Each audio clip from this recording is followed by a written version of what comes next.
नमस्कार साथियों,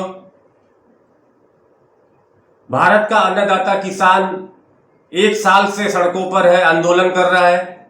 आज भी दिल्ली बॉर्डर पर किसान सम्मेलन कर रहे हैं, आज भी सड़कों पर है।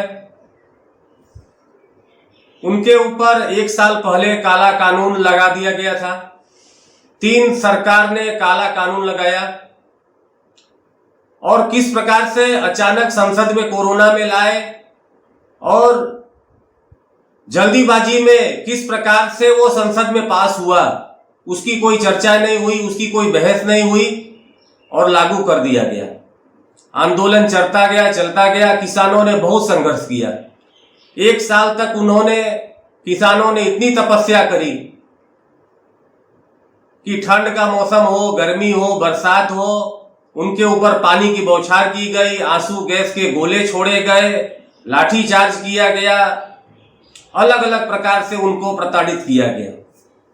तब भी किसान मजबूती के साथ वहां खड़े रहे और उनका यह संकल्प था कि जब तक ये बिल वापस नहीं होगा तब तक हम लोग वापस नहीं जाएंगे। और जब तक सरकार उनको गारंटी न दे एमएसपी की और ये बिल वापसी की और उनकी बिजली की समस्या, तब तक वो वापस नहीं जाने वाले। अंत में सरकार ने देखा 1 साल बाद नतीजा ऐसा हुआ कि 4-5 राज्यों के चुनाव सर पर आ गए। अब उस सरकार को ये डर लगा कि ये चुनाव में इसका असर पड़ेगा, सरकार उनकी नहीं बनेगी, जनता में जबरदस्त विरोध है, किसान पीछे पड़ गए कि आपको सत्ता से बाहर निकाल के ही मानेंगे। सरकार को ऐसा लगा कि अब सत्ता जाने वाली है। अचानक न कोई मीटिंग हुई, न कृषि मंत्री से मीटिंग हुई, न कोई कैबिनेट की उनकी मीटिंग हुई, न किसान संगठन के साथ मीटिंग हुई, किसान नेताओं के साथ कोई मीटिंग नहीं, किसी के साथ कोई चर्चा नहीं। और आज सवेरे अचानक ही आकर बोले कि तीनों काला कानून वापस लेते हैं।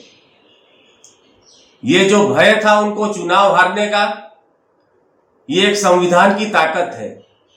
संविधान की किस प्रकार से ताकत है कि 5 साल की सरकार होगी, जनता द्वारा चुनी हुई सरकार होगी। अब इस सरकार को लगा कि अब जनता के बीच में जाना पड़ेगा, अब ये हमारी कुर्सी हमारे हाथ में नहीं रहेगी।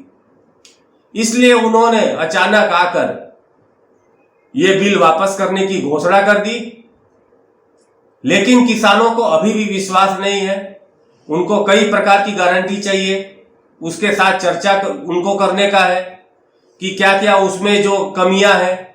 एमएसपी की गारंटी चाहिए, अलग अलग प्रकार की उनकी जो मांग है, उसके लिए सरकार चर्चा करने के लिए तैयार नहीं है। उन्होंने इतना ही कहा कि हमारी तपस्या में कोई कमी रह गई। तपस्या तो 1 साल से किसान कर रहा था। कितना उन्होंने संघर्ष किया, 750 से ऊपर किसानों की मृत्यु हो गई। उन्होंने इतना तप किया कि सरकार को झुकना पड़ा और सरकार बोलती है कि हमने तप किया, आपने तप किया, उनके ऊपर लाठीचार्ज किया। आपके नेताओं ने और गोदी मीडियाओं ने खूब बदनाम किया कि किसान आतंकवादी है, उपद्रवी है, खालिस्तानी है, पाकिस्तानी है। यहां तक कहा गया कि ये तो आंदोलनजीवी है।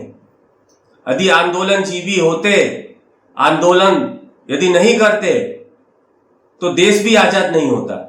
देश भी आजादी जब मिली तो आंदोलन से ही मिली थी और उसको आंदोलनजीवी कहा गया। एक बोलता है किसानों का सिर फोड़ दो, कोई बोलता है कि उसके घुटने तोड़ दो। अलग अलग प्रकार से किया गया और अंत में आपने ये भी देखा, लखीमपुर में भारतीय जनता पार्टी के मंत्री जिसके ऊपर आरोप है किसानों के ऊपर गाड़ी चढ़वा देना, वो भी जनता ने देखा, वो भी किसानों ने झेला। और मीडिया में इस प्रकार से माहौल बनाया गया और जनता में इस प्रकार से माहौल बनाया गया कि इनकी मांग जायज नहीं है, ये उपद्रवी है, इस प्रकार से बदनाम करते करते अन्नदाता 1 साल से सड़कों पर करते करते आज उनकी ये हालत हो गई है कि वो खेतों में न काम कर पा रहे हैं, न वो सड़कों पर वो आंदोलन कर पा रहे हैं। सड़कों पर आंदोलन करने की छूट नहीं। सरकार का अहंकार, सत्ता जाने का अहंकार, उसके चलते आज किसानों की थोड़ी जीत हुई है।